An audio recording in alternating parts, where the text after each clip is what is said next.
enseignement et savoir.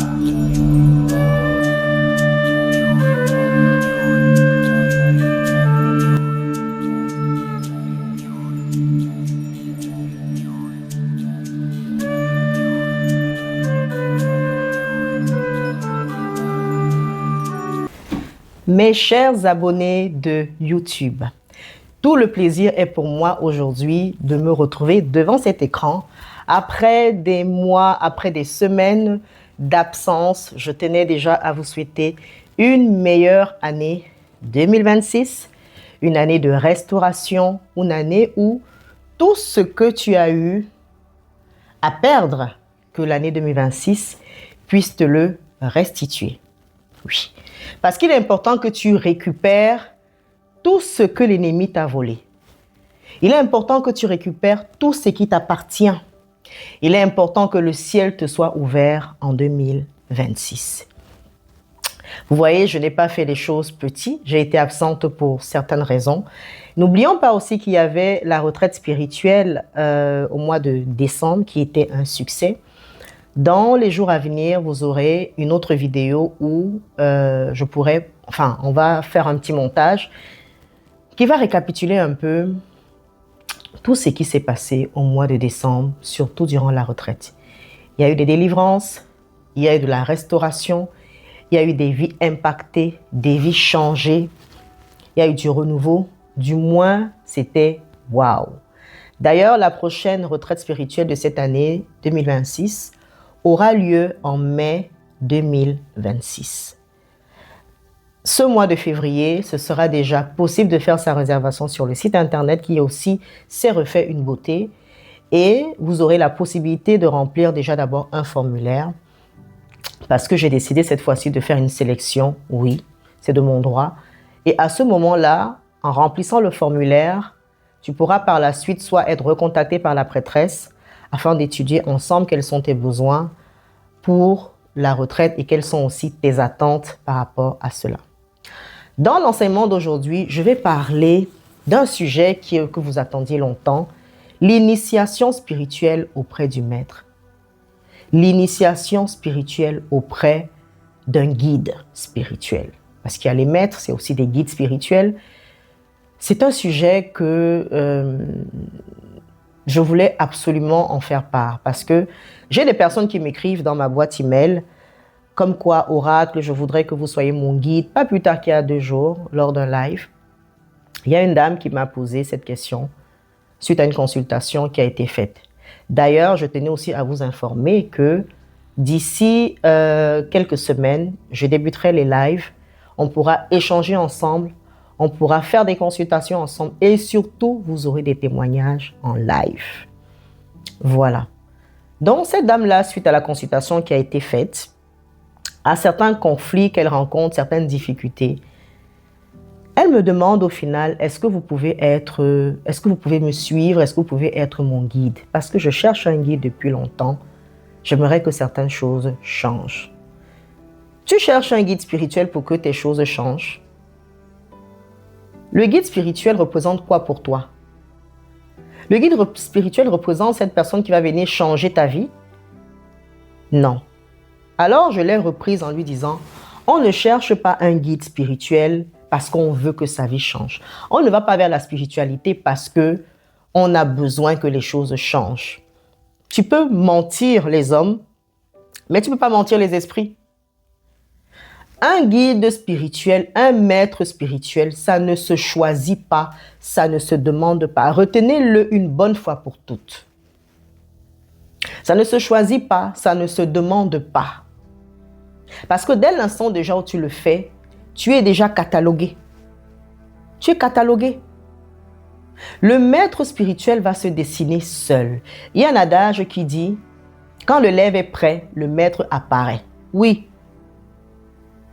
Être guide spirituel, c'est une prédisposition. C'est une prédisposition qui prend du temps. C'est une prédisposition qui n'est pas prise à ne pas prendre à la légère. Vous voyez ça comme l'effet de mode. Ce n'est pas l'effet de mode. Ce n'est pas l'effet de mode. C'est un engagement hautement spirituel. Pourquoi? Parce que le maître spirituel est un garant. Est un garant envers toi dans le visible et l'invisible. Première des choses. Le maître spirituel, deuxièmement, a un droit de vie et de mort sur toi. Deuxième des choses. Bien entendu, cela va dépendre aussi des initiations qui vont être faites. Si tu es initié, par exemple, dans une ordre ésotérique, fraternelle, peut-être des loges aussi, tout dépend bien évidemment aussi de votre cheminement, de vos engagements, de la personne qui t'initie, parce qu'au-delà de ça, il y a quand même la personne qui t'initie, qui va te faire l'initiation. Déjà, l'initiation, c'est quoi? L'initiation, c'est te donner l'accès, c'est te donner l'ouverture à une appartenance clé. Il y a les initiations au vaudou, il y a les initiations au phare, il y a l'initiation à la franc-maçonnerie, il y a l'initiation à la loge blanche, il y a l'initiation à la lumière, il y a l'initiation à la sorcellerie. Il y a tout ça, ce sont des initiations. Aller dans la voie d'une initiation, c'est quoi? C'est accepter d'aller appartenir. C'est un choix et parfois c'est un chemin de non-retour. Ce n'est pas le jeu. Dans le cadre d'une initiation spirituelle auprès du maître, déjà, avant que le maître même t'amène à l'initiation, il y a toute une étude qui est faite. Je pense que j'ai déjà fait une petite vidéo là-dessus où j'en ai parlé vite fait. Il y a tout un prérequis avant. Il faille même déjà aussi que tu aies certaines dispositions. En fonction de ce pourquoi aussi, on va probablement t'initier. En fonction de ce pourquoi aussi tu vas aller dans l'initiation, il y a des prédispositions. On va regarder premièrement si tu as déjà des appels. Est-ce que dans ta famille, il y a des traitants? Il y a des sorciers? Il y a des soignants? Il y a des pasteurs? Qui était ton père? Qui était ton arrière? Quels sont tes ancêtres? Ces petites choses-là. Un véritable maître va regarder un peu ça. On va regarder si tu as aussi certaines aptitudes personnelles. Est-ce que tu comprends vite les choses? Est-ce que la spiritualité t'intéresse vraiment? Comment tu prends la spiritualité? Comment tu prends l'ancestralité? Respectes-tu les anciens? Il y a ces petites choses-là. Ensuite, est-ce que tu es loyal? Tu penses qu'on va faire entrer quelqu'un dans un groupe où c'est toi qui ne sais pas respecter la hiérarchie? Ou c'est toi qui ne sais pas te soumettre un peu? Tu veux venir commander tout le monde? Tu veux venir montrer que tu es tel? Tu veux venir ceci? Tu veux venir rabaisser les autres? Non. On ne te prendra pas. Tu n'as pas des bonnes attitudes. Tu vas venir s'aimer le chaos et la guerre. Dans ce cercle-là, où la fondation est le bien fondé des humains. Oublie. On ne va même pas penser à te donner certains artefacts.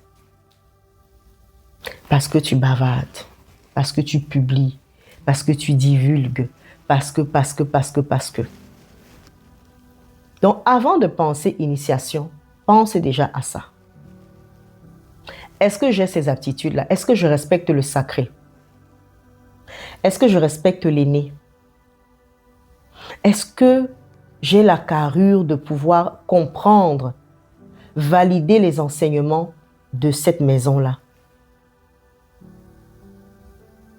Tu vas venir aussi avec tous tes fardeaux, les problèmes de famille, ta propre poisse, tes malédictions, tout ça. Il faille que l'on annule d'abord. Il faille que l'on enlève tout cela. Afin de te rendre un peu pur. Tu ne vas pas aller vers les esprits d'un certain rang, quand même avec toutes ces malédictions, avec le cœur noir, la dureté, tout ça. Donc, il y a déjà d'abord ces étapes que tu vas traverser. Ça va permettre de juger si tu es apte à ce que tu sois accepté et que tu ailles un peu plus loin. Le maître a la mission de t'ouvrir la porte, le portail spirituel qui va te permettre d'être maintenant en connexion avec les entités. Tu vas prêter serment, oui, parce qu'on prête serment. Si tu es dans le cadre de la sorcellerie, tu prêtes serment pour dire, moi, j'ai prêté serment de détruire, de faire du mal, d'anéantir les vies, de voler les étoiles, de stopper toute forme d'accouchement, de ceci, de créer des accidents, d'être méchant, mauvais, empoisonner, tout ce que tu veux. Tout ce que tu peux imaginer. Au fur et à mesure que tu avances, ton statut évolue. Tu deviens un grand sorcier, archi-sorcier. Tu as la capacité en un claquement de doigts de créer des accidents. De l'autre côté, tu as ceux qui sont pour la lumière. Je prête serment d'aider, de guérir, de soigner, d'apporter de l'aide, de me soumettre, de ci, de ça. Au fur et à mesure que tu évolues, par tes actions, validé déjà aussi dans un premier temps par les êtres de lumière, par tes ancêtres, ensuite aussi par aussi tes maîtres, tu peux en avoir plusieurs ou tu peux avoir un seul maître, ton enseignant, ton guide qui a la mission de t'écouter, d'être avec toi, de t'accompagner et surtout le garant. Et je l'ai dit au départ, il a le droit de vie et de mort. Il peut décider de ta vie comme il peut décider de ta mort, oui. Parce que c'est lui qui est ton véritable maître initiateur. C'est lui qui t'a initié, c'est lui qui t'a amené. C'est lui qui s'est présenté devant les esprits pour dire, oui, moi, je valide. Elle est digne, il est digne. Et au fur et à mesure que tu vas avancer, d'autres initiations vont suivre. Tu vas commencer du niveau 1, 2, après tu peux arriver au niveau 10. La manière dont tu assimiles les choses, tu travailles, tu évolues, tu captes et tout ça. Le maître va faire ce qu'il a à faire, avec aussi même l'accord des divinités, avec l'accord des anciens. C'est comme ça que ça se passe, l'initiation. Maintenant, à vouloir savoir qu'est-ce qui se passe même dedans, tu vas rencontrer d'autres esprits, simplement, avec lesquels tu seras amené à travailler. Bien évidemment, si tu es actif. Moi, je suis par exemple une prêtresse active. Parce que depuis ma lignée, c'est comme ça. Ma lignée ancestrale. Et maintenant, l'appartenance aussi dans laquelle je suis, tout le monde est actif et soigne. On prête tout serment.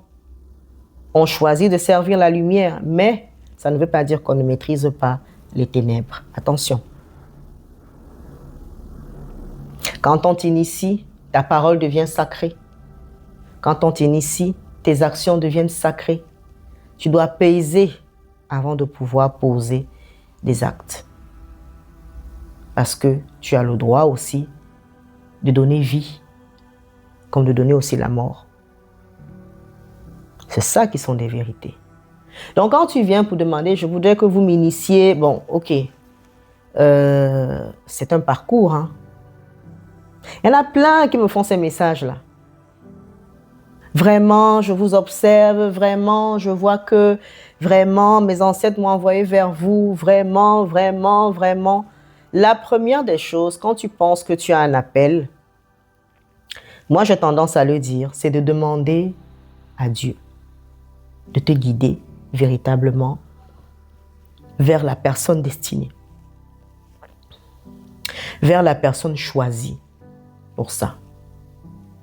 Si tu es sincère dans ta démarche, si tu es fidèle à ta démarche, si tu es discipliné, tu vas voir la personne. Tu vas commencer toi-même seul à te soumettre à cette personne. Et comme les esprits communiquent entre eux, le maître même va voir et comprendre que voici ton élève. Voilà ta disciple. Voilà la personne qui va venir t'apporter la paix. Voilà la personne qui va venir amener quelque chose en plus. Voilà la personne sur qui tu vas aussi poser les épaules. Il saura. Et peut-être même au fil du temps, lui-même va commencer à entreprendre des choses pour toi. Même avant de faire l'initiation véritable, tu vas remarquer déjà toi-même que simplement même son énergie vis-à-vis de toi est différente. Il y a des soucis que tu vas constater que ces soucis-là vont s'arrêter seuls. Si tu as le discernement et que tu comprends certaines choses, tu le verras de toi-même. Ainsi, facilement, il pourra t'amener à l'initiation véritable. La première connexion, le portail d'ouverture avec les esprits. Ceux avec qui tu vas travailler, ceux qui vont te guider, ceux qui vont t'accompagner. Le maître aussi a le droit aussi de pouvoir intervenir envers toi en cas de mort, par exemple, de vie ou de mort aussi. Le maître aussi a cette capacité-là aussi qu'avant que l'on puisse t'atteindre, il fallait d'abord qu'on le passe ou qu'on la passe. C'est ça. On ne va pas dire que vous formez un, mais à partir du moment où tu es aussi dans ce cercle-là aussi, vous êtes dans cette même égrégore-là. C'est comme tous ceux qui décident de prier à l'église catholique. Quand vous priez, vous tous là-bas, vous appartenez à un égrégore de l'église catholique.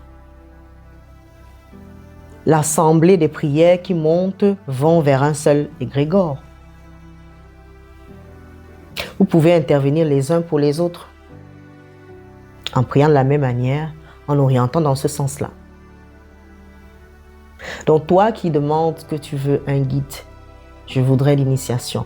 Rien à voir avec les initiations spécifiques aux divinités, à des entités, à d'autres forces. Ce n'est pas la même chose. Ici, on parle d'une initiation véritable auprès d'un maître. Il faille, c'est vrai aussi quand même que tu te renseignes si le maître en question a des aptitudes ou des capacités. Normalement, il en a. Parce que c'est ce qui va pouvoir aussi te transmettre. Le but étant quoi? Que toi aussi tu deviennes aussi affermi. Parce que je pense qu'il n'y a rien de plus heureux pour un maître de voir comment ses disciples, son élève aussi, est devenu un autre maître. Est devenu quelqu'un d'affermi, quelqu'un d'assis. Est devenu même son disciple avec qui il va s'asseoir même pour travailler. À qui il a confiance. Est-ce que tu inspires confiance? Est-ce que tu es vrai? Est-ce que tu es capable de défendre ton maître? De défendre le cercle dans lequel tu es? Même si l'on venait à dire qu'on va prendre, là, j'allais dire un mot là, YouTube, d'aller prendre un truc et de mettre là. Dans d'autres cas de figure, dans d'autres écoles initiatiques par exemple aussi, on passe même des tests. Dans d'autres écoles, on va t'éprouver. Oui, on va t'éprouver. Le maître va t'éprouver pour voir. Est-ce que tu es digne? Au jour d'aujourd'hui, beaucoup de gens ne sont pas dignes. Je suis désolée de le dire, mais c'est vrai. Surtout dans cette sphère de pseudo-spiritualité-là. Non. Une fois que tu as eu ce que tu voulais, tu es parti. N'en parlons pas de ceux qui sont tellement pressés. N'en parlons pas de ceux qui se disent déjà un peu initiés. Voilà, les jeunes là, les jeunes femmes, les jeunes hommes. Petite chose, il est déjà en train de te maudire.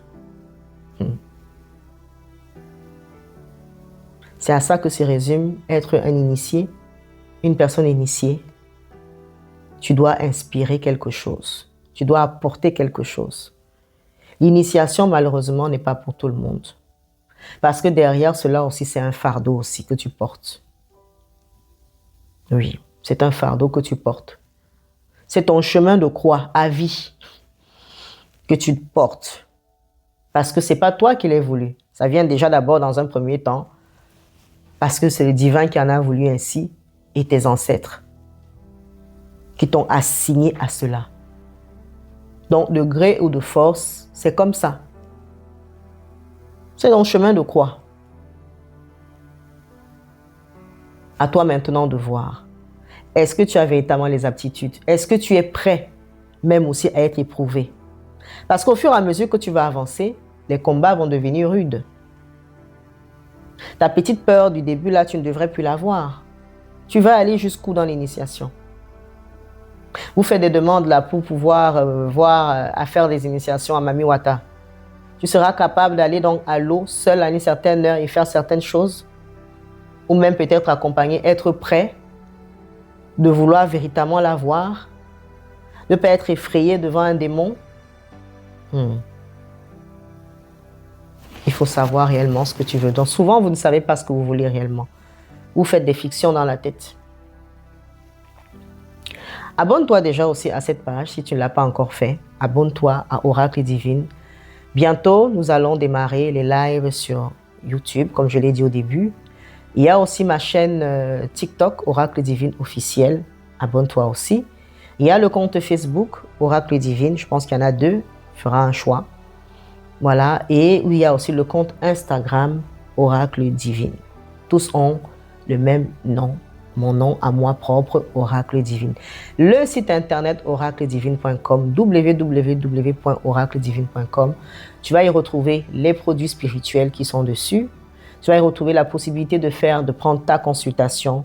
Il y a une offre qui sera bientôt là pour le mois de février. Tu dois avoir le dessus sur ton année.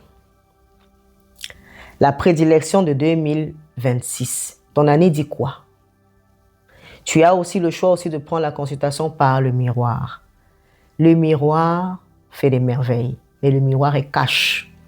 Donc quand tu t'hasardes à aller prendre là-bas, c'est pas pour les pleurs après. C'est-à-dire ce qui va y ressortir, sois prêt à supporter cela. Parce que ça y va aussi pour ton bien. Merci d'avoir suivi ce contenu. Nous nous retrouvons bientôt pour un prochain enseignement. C'était Oracle Divine, votre prêtresse. Shalom.